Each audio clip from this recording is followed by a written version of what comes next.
Assalamu alaikum warahmatullahi wabarakatuh. Alhamdulillah. My this video is going to be about, is there a God? You know what I mean? I think this is a silly question.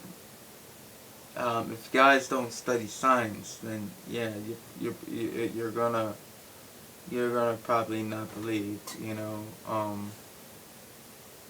that there is no God. Study science.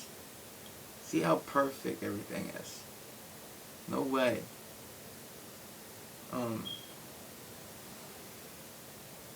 Just, it would be, I think it's a religion thing. That's what it is. And I'm sorry to say, but it's hard to have faith. I would rather, have, I'd rather I'd rather I know than have faith. Listen, having faith, I've lost, casinos and, well, I haven't, but I've seen people who have. I never played. I think I went to the casino once, maybe. I don't hardly remember it, but anyway, let's take for instance,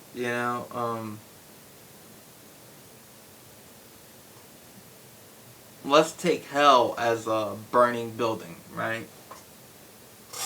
My mother is walking towards a burning building because she has faith that, the building's not going to burn her. Alright, so me thinking, oh, hell no, that's my mother, I know that building's going to burn her. So, I have to stop her from that.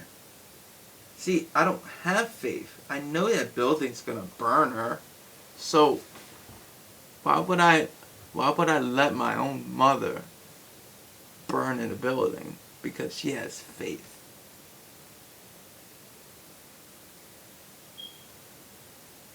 They tell me I have to have faith in my Creator. I'm like, what is faith? Please, guys, tell me, what is faith? Would you rather know, or would you rather have faith? See, guys, I'm gonna, do a review, and you're just gonna hear him,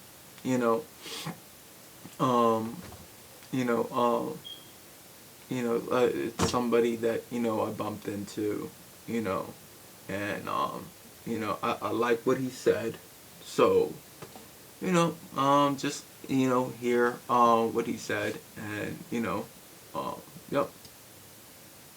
A lot of times young Muslims come to me and they say that either they themselves or their colleagues and acquaintances have come to them and asked them some very, very deep and profound questions. How do you know God exists? How do you know that there really is a creator out there? And they will come and they will say, prove to me, give me some scientific proof that there is some creator out there.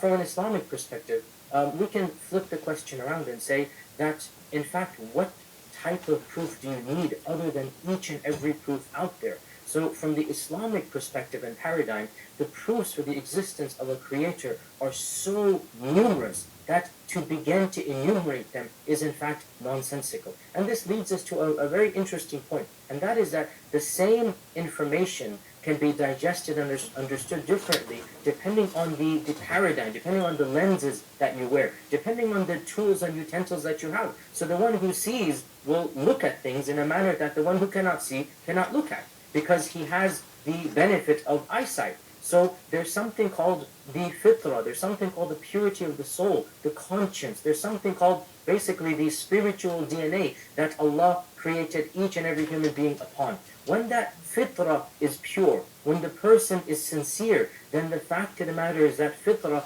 is like a faculty that is more powerful than hearing and seeing and thinking combined. And the fitra can then examine everything around. And the proofs for the existence of Allah are the very fact that we exist and the creation exists. The famous Western philosopher said, I think, therefore I am. We as Muslims can modify that and say, I think, therefore God is. The very fact that we exist and the creation exists is enough of an I'm not indication perfect. that there is someone who created and designed this. But the fact of the matter is, we are ingrained to know that every single effect must have had a cause that caused it. This is the way we work our lives. Everything around our lives centers around the fact that we understand the causal relationships between things that take place around us. And to suggest that everything around us simply came to be without any predetermination, without any knowledgeable, powerful entity that was able to create it, is so ludicrous that it is literally, like Ibn Taymiyyah said, the famous scholar of medieval Islam, like Ibn Taymiyyah said, how do you expect me to go around finding the proofs of God when each and every thing around me is screaming His existence? What do you want me to do to find out that Allah exists? What logical and rational proof that you need that is more than the fact that you are a logical and rational creation, that you can see, you can hear, that the creation around you is there? And Allah says in the Quran, سَنُرِيهِمْ آيَاتِنَا فِي الْآفَاقِ وَفِي أَنفُسِهِمْ. We will continue to show them our miracles and signs in the creation around and even in themselves. So the creation and ourselves are all evidences that there is a creator. And in fact, Allah subhanahu wa ta'ala says, وَكَمْ مِنْ آيَةٍ فِي السَّمَاوَاتِ وَالْأَرْضِ يَمُرُّونَ عَلَيْهَا وَهُمْ عَنْهَا غَافِلُونَ. How many are the miracles and signs? They keep on passing by them and they do not pay heed to them. They do not acknowledge those signs. So Allah is saying the signs are there, but your perception to recognize them has been blinded by your own arrogance. Therefore, a rejection of Allah subhanahu wa ta'ala does not come from a logical and rational argument. It comes from an emotional problem, and that is the problem of arrogance. In fact, the fact of the matter is, flip the question around and ask a person who denies the existence of a creator, what will possibly convince you that there is a creator out there? What more evidence do you need? And whatever they say, the fact of the matter is that itself would not live up to their expectations. If they were to say, I want God Himself to speak to me. And there are people that have said this. In the Quran itself, they said, why doesn't God speak to us? If they were to say this, simply ask them a very honest question.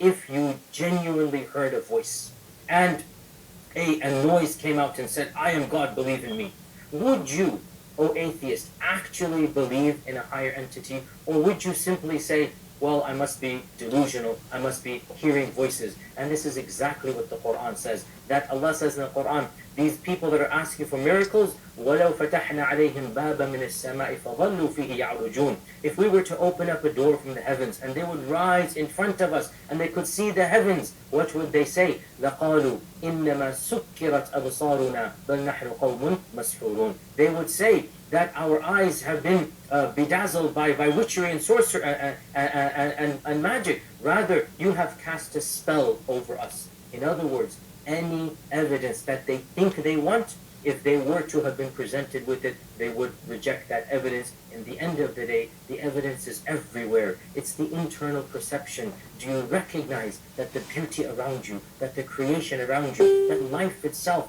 must have had a higher purpose and a higher being that created it? That recognition is internal, it is not external, and that is what our religion teaches us. Therefore, brothers and sisters, anybody who comes asking you proofs for the existence of Allah, you tell him everything is a proof of His existence, and then move on to more productive dialogues. In the end of the day, you cannot argue with somebody who insists on closing his eyes and shutting his ears and covering every single evidence and approaching his heart, as the story of Iblis itself tells us, that there is a level of arrogance that takes place when you want to reject, you end up rejecting. Rationalizing cannot be used with somebody who has decided the answer already. And we'll talk more about this, of course, in my upcoming class, no doubt, in which we talk about modern theological issues and how Islam addresses them. I hope to see you all there. Your brother in Islam, Yasir Qadhi. Assalamu alaikum wa rahmatullahi wa barakatuh. Wow. So, this was, let's see, www. I can't even say this name. Okay, it's called www.almaghrib.online. Dr. Yasir Qadhi. So Dr. Yasir is YASIR QADHIWWALMAGHRIB.online. God exists. That was the topic. Yep. That's it, guys. Man, I thank you for watching. You know what I mean. This is what I'm gonna do, and hopefully, I could get this donation thing, up and you could, cause listen, I'm gonna help you in other channels too. I'm gonna show you how to be an artist. I'm gonna show you how to, start a business. You know what I mean? So I've already achieved these things. So why do I need to continue working on them? Now it's for me. Now it's time for me to teach you. You know what I mean? And for me to teach you, I'm not asking you for you to pay me. I'm just asking for small donations. And if you don't have it, don't give it. You know what I mean? I don't care, if it's a penny or anything. You know what I mean? Anything counts. You know what I mean? Um, uh, uh, you know, uh, you know, you would not believe that you are an artist, but you believe in this word. I can't. You gotta want it just as much as you want to breathe. Yeah, that's how much you gotta want it. That's how much I wanted to study religion. uh, you know, um, I wanted it as much as I can breathe, because when I had my encounter with God, and I'm continuously having encounters with God, and I'm in this uh, religion called Islam.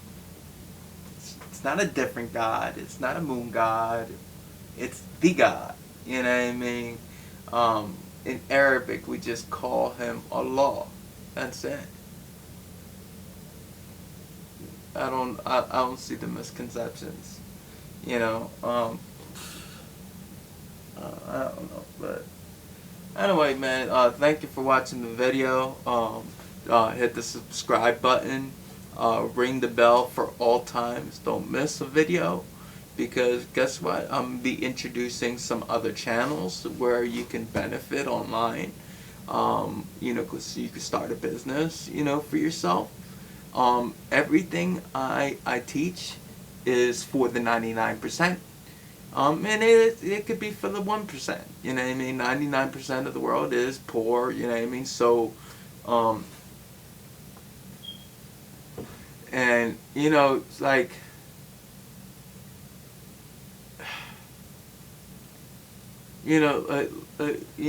everything I teach, is basically free. I'm gonna show you the power of the pages too. In Facebook and stuff like that. Um, you know, listen. I don't hate y'all. You know what I mean? My God, you know. Now, when I get into arguments, does it frustrate me? Yeah, I'm a normal human being, just like you. Yeah, I don't. You get frustrated in arguments too. That's why I try to stay away from them. You know what I mean? But when I see just something just really stupid, I just,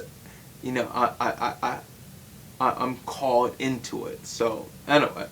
Alright, man, I love you guys, man, no matter what, you know what I mean? Go ahead and make some fun of me that I drink camel piss and I'm a dog killer and all that type of stuff, and I throw bombs in buildings and stuff, so, and again, if you guys need an update about the 9/11, somehow we need to, talk in more privacy. So, you just tell me how to do that, and, maybe email or something like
What are you eating? Dates? Oh, are you eating them because they're so easy to digest and they don't fatigue your stomach after you've been fasting? No. Is it because dates keep you from getting constipated? Gross. Because the alkaline salts adjust the acidity in your blood? What does that even mean? Is it because they make you feel full, so you don't overeat later? No. Is it because they help get your stomach ready for food, or because they're rich in sugar energy, which your body can't make but needs for brain cells and nerves? Are you eating them because the Prophet recommended them for breaking our fast? No. Then why are you eating dates? Because they are yummy.